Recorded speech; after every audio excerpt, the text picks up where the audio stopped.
Function కైనా order చేయండి 8919763872 www.sanatanjal.in. So గురుగారు, సో ఇంట్లో అద్దాలు పెట్టుకోకూడదా? ముఖ్యంగా బెడ్రూమ్లో అద్దం పెట్టుకోకూడదా? అసలు అద్దం కూడా మన మంచి చెడుల్ని ప్రభావితం చేస్తుందా? అద్దం గురించి చాలా పెద్ద ప్రాధాన్యత ఉందండి. అద్దం అంటే ఆషామాషి కాదు. ఈరోజు అద్దం గురించి ఒక మంచి ఎగ్జాంపుల్ చెప్తా. ఏంటిదంటే సాక్షాత్తు నేను ఒక మంచి అనుభవం తెచ్చుకున్నాను. ఏంటి అనుభవం అంటే, వాస్తు చేయడానికి వెళ్ళానండి ఇంటికి. ఓకే. నా క్లయింట్ ప్రాబ్లం ఏంటంటే, మా నాన్నగారికి ఎంతో ట్రీట్మెంట్ చేయిస్తున్నా, ఎన్నో లక్షల డబ్బులు పెడుతున్నా, అసలు ఆయనకి హెల్త్ బాగుండట్లేదు. హోమాలు చేయిస్తున్నాను, ఆయనకు కావాల్సినటువంటి ఎక్కడ ఏది కావాలంటే అది చేయిస్తున్నాను. మరీ మా నాన్నగారు ఏంది 70-80 సంవత్సరాలు కూడా కాదు. కాకపోతే ఆయన అన్నీ ఆరోగ్యంగా ఉండేవాడు, మంచిగా అన్నీ చేసుకునేవాడు. అలాంటిది మేము ఇంట్లో వచ్చిన తర్వాతనే మాకు ఈ ప్రాబ్లం అనేది కనిపిస్తుందండి. ఎందుకు అని నేను మిమ్మల్ని పిలిపించానని అన్నాడు ఆయన. అన్న తర్వాత ఇక మనమేమనుకుంటాం, మనకు అన్నీ తెలుసు కదా, మనం చేసేస్తాం, అయిపోయింది. వాళ్ళ నాన్నకి ఏదో మంచి క్లారిటీ వస్తుంది, తర్వాత ఫోన్ చేసి శర్మ గారు తగ్గిందండి అని అంటారన్న కాన్ఫిడెంట్ ఎవరికైనా ఉంటుందండి. ఎందుకంటే వాళ్ళు నేర్చుకున్నప్పుడు కాన్ఫిడెంట్ వచ్చిందన్న దాంతో స్పీడ్గా వెళ్తారనమాట.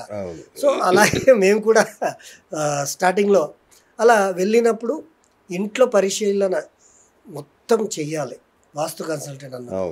ఒక పిన్నిస్ని కూడా గమనించాలన్నమాట. ఓకే. మేం ఫస్ట్ వాస్తు చేయాలంటే నేను టోటల్లీ ఇంటి పైకి ఎక్కుతా. ఇంటి పైన సెంటర్లో నించొని ఈస్ట్ వెస్ట్ సౌత్ నార్త్లో ఏమేమి ఉన్నాయని చూస్తా, ముందు గమనిస్తా. అది అయిపోయిన తర్వాత కిందికి వస్తా. కిందికి వచ్చిన తర్వాత ఇంట్లో ఏమేమి పెట్టారు, ఎక్కడెక్కడ ఏమేమి పెట్టారు అనేది అన్నీ గమనిస్తా. ఎక్కడ చూసినా కూడా అంత పెద్ద ఫాల్టెడ్ ఏం అనిపించట్లేదు. అన్నీ చూసిన తర్వాత ఆయన బెడ్ రాంగ్గా ఉంది. ఈ బెడ్ని అక్కడ నుండి అక్కడికే మళ్ళీ మార్చేసి ఆయన డిస్పోజల్ ఏరియాలో ఆయన ఓన్లీ కాళ్ళ వరకు కనిపిస్తున్నాయి అన్నమాట. ఆ డిస్పోజల్ ఏరియా వరకు నేను కాళ్ళు రాకుండా బెడ్ని చేంజ్ చేసిన తర్వాత ఆయన డేట్ ఆఫ్ బర్త్ ప్రకారము ఆయనకి కావాల్సినటువంటి రెమెడీలు అవన్నీ ఇచ్చిన తర్వాత ఆయన మన ఎవరైతే వాళ్ళ అబ్బాయి ఉన్నారో ఆయన మంచి బిజినెస్ మ్యాన్. ఆయన కంప్యూటర్స్ది షాప్ ఉన్నాయి, మన KPHBలో కంప్యూటర్ షాప్స్ ఉన్నాయి ఆయనకి, 3-4 ఉన్నాయి వాళ్ళకి. సో మంచి ఇన్కమ్ ఉంది. ఆయన ఏంటంటే తల్లిదండ్రులకి మంచిగా వాళ్ళ నాన్న ఉద్యోగం చేస్తూ ఆయనకు ఒక షాప్ పెట్టించాడు. పెట్టించిన దాన్ని ఆయన అభివృద్ధి చేసుకొని దాంట్లో మంచి టాప్ స్టేజ్లోకి వెళ్ళాడు అనమాట. సో నాన్న తల్లిదండ్రులు అంటే ఎవరికైనా ఇదే కాబట్టి తండ్రి కోసం నేను ఎంత ఖర్చు, ఆయన ఏంటంటే మీరు వాస్తు కన్సల్టెంట్ కదండి, మా నాన్నగారు కొద్దిగా మంచిగా అయితే మాకు చాలండి. ఆయన లేచి ఆయన పనులు సడన్గా పడిపోయాడు ఆయన. కాబట్టి మీ ఫీజు నేను అడగను, మీరు ఏం చేస్తారని నేను అడగను, మీరు ఏం చేస్తారో చేయండి, ఎంత కావాలి మీకు అడ్వాన్స్ చెప్పండి, తీసుకోండి, వెళ్ళండి. బట్ ఎందుకంటే మాది ఆఫీస్ కదండి, మాకు ఆఫీస్ కాబట్టి మాకు ఏంటంటే మా దగ్గర అన్ని విత్ స్టాంపు సిగ్నేచర్స్తో అన్నీ ఉంటాయి మా దగ్గర. ఏదో వచ్చాము చూసాము అని వెళ్ళిపోయినట్టుగా ఉండదు.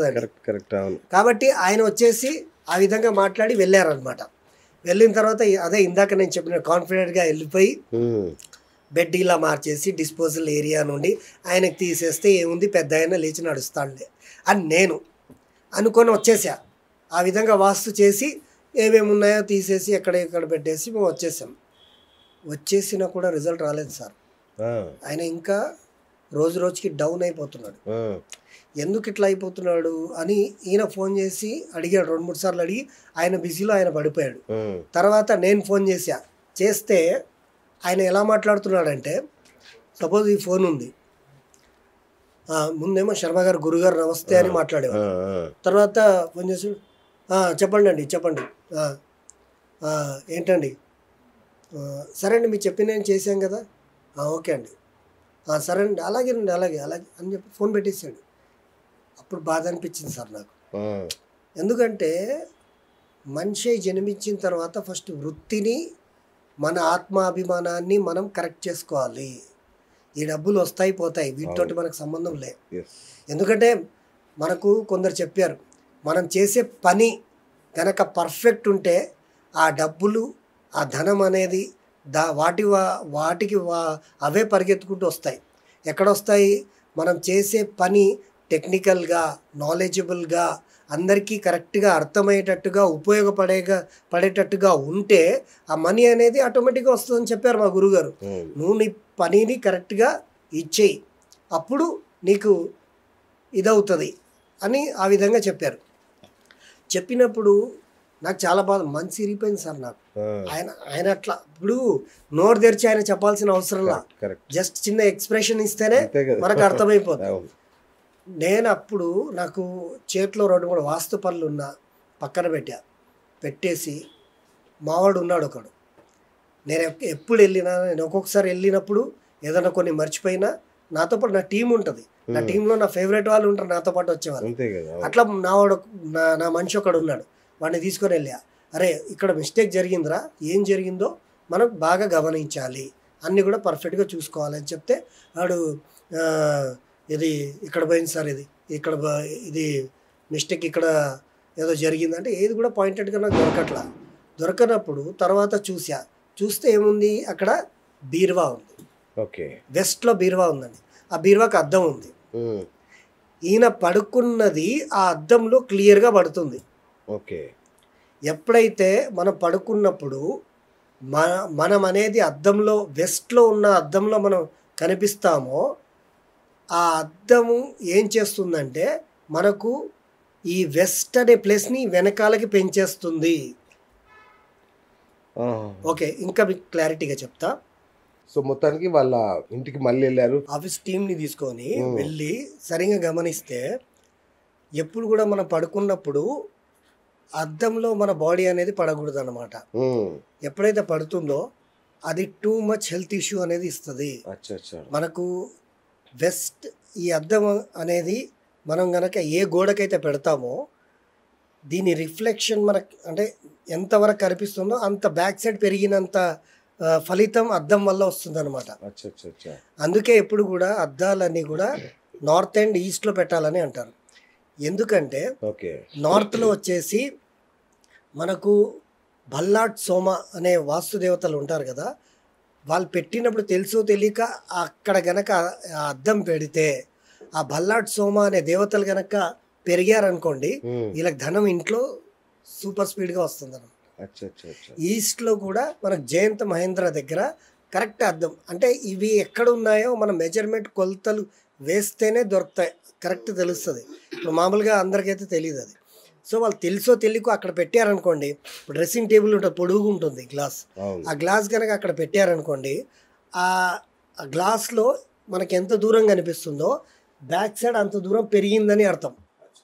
మనకి ఎప్పుడు కూడా నార్త్ అండ్ ఈస్ట్ పెరగాలని అంటారు కదా, అలా అది పెరిగింది అనుకోండి మనకు 100% బెస్ట్ రిజల్ట్ వస్తుంది. అలాగే ఎప్పుడైతే వాళ్ళ నాన్న ఆ బెడ్ పైన పడుకున్నది ఆ అద్దంలో కనిపిస్తుందో అది వెస్ట్ పెరుగుతున్నట్టు ప్రభావితం అనేది తెలుస్తుంది అనమాట. వెస్ట్ అనేది పెరిగింది.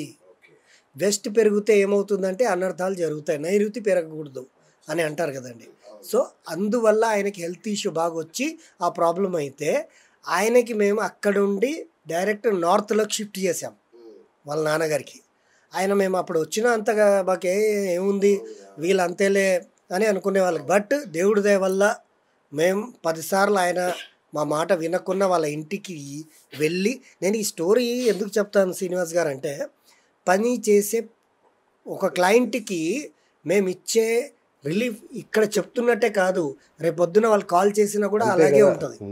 మేము వాళ్ళు పట్టించుకోకుండా మేమే వాళ్ళ వెనకాల పడి ఆయన ఆ ప్రాబ్లం ఏంటో తెలుసుకొని ఆయనకి అక్కడ నుండి షిఫ్ట్ ఇక్కడ నార్త్లోకి చేస్తే, ఇంట్లో ఎవరైతే ఓల్డ్ ఏజ్ కిందికి వస్తారో వాళ్ళకి నార్త్లో రూమ్ ఇస్తే వాళ్ళకి ఎప్పుడు కూడా మంచిగా ఉంటుంది. ఎవరైతే ఇంట్లో సంపాదించే వాళ్ళు ఉంటారో వాళ్ళకి వెస్ట్లో రూమ్ ఇస్తే అది బాగుంటుంది. అండ్ వెస్ట్లో రూమ్ ఇచ్చినంత మాత్రాన కూడా సరిపోదండి, అక్కడ డిస్పోజల్ ఏరియా అనేది ఉంటుంది ఒకటి, అది సౌత్ వెస్ట్లో వస్తుంది అనమాట. ఆ ఏరియా అందరికీ ఇంట్లో ఉన్న మేజర్ ప్రాబ్లమ్స్ ఏంటంటే north west door, south east door అనేటి మెయిన్గా ప్రాబ్లమేటిక్.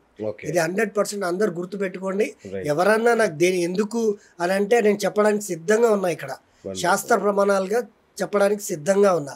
నాతో పాటు వందలాది మంది మా ప్రొఫెసర్లు కూడా ఉన్నారు దీనికి ప్రమాణం ఇవ్వడానికి. సో ఈ 3 ఎంట్రీలు అనేది మోస్ట్లీ ప్రాబ్లమేటిక్. తర్వాత వచ్చేసి మనకు ఈ డిస్పోజల్ ఏరియా ఏదైతే ఉందో, వెస్ట్లో అందరు పడుకుంటున్నారు, కానీ ఆ మంచం అనేది డిస్పోజల్ ఏరియాలో వస్తే చిన్నగా ఉన్న పిల్లలు కూడా బెడ్ పైన పడుకుంటారండి. చిన్న పిల్లలతో పాటు డిస్పోజల్ ఏరియాలో పడుకుంటే హెల్త్ ఇష్యూస్ ఉంటాయి. హాస్పిటల్కి అనవసరంగా డబ్బులు దండగ పెట్టేదంతా కూడా డిస్పోజల్ ఏరియాలో పడుకొనే డబ్బులు వేస్ట్ చేసుకో. డిస్పోజల్ ఏరియా అంటే ఏంటి? డిస్పోజల్ ఏరియా అంటే మీకు మళ్ళీ నేను మొదటికి రావాలి. సౌత్లో 8 భాగాలు ఉంటాయి. ఓకే. నేను దేవత భాగాలు అంటే మనకు 9 భాగాలని లెక్క పెట్టుకుంటే 8 భాగాలు మనకు వస్తాయి. మళ్ళీ ఇక్కడ నుండి 8 భాగాలు అట్లా భాగాలు అనేటి మనకు విశ్వకర్మ ప్రకాశుడు ఇచ్చాడు. మనకు సౌత్లో ఎవరు మొదలవుతారంటే అనిల్, పూష, విధాత్య, గ్రహరక్షిత్, యముడు ఎక్కడ ఉన్నాడండి? సౌత్లోనే ఉన్నాడు. యమ, గంధర్వ, భృంగరాజ్, మృగ. ఈ మృగ అనే ఏ వాస్తు దేవత అయితే ఉన్నారో వాటి దగ్గర మన బెడ్ వస్తే అది డిస్పోజల్ ఏరియా అంటారు. వాస్తు చక్రంలో కూడా ఉంటుంది. ఆ డిస్పోజల్ ఏరియాలో పడుకుంటే దిన ఆరోగ్యం క్షీణించిపోతుందే తప్ప తొందరగా ఆరోగ్య సమస్యలు రావడమే తప్ప వాళ్ళకి మంచి జరిగేదేమి ఉంటుందండి. కాబట్టి ఇల్లు ఈజే మన ఏది ఒక మంత్రదండన లాంటిది ఇల్లు అనేది. ఇంట్లో నేను అందుకే శ్లోకం చెప్తా, ఇంట గెలిచి రచ్చ గెలవాలి, రచ్చ గెలిచి రాజ్యం వెళ్ళాలి. సూపర్.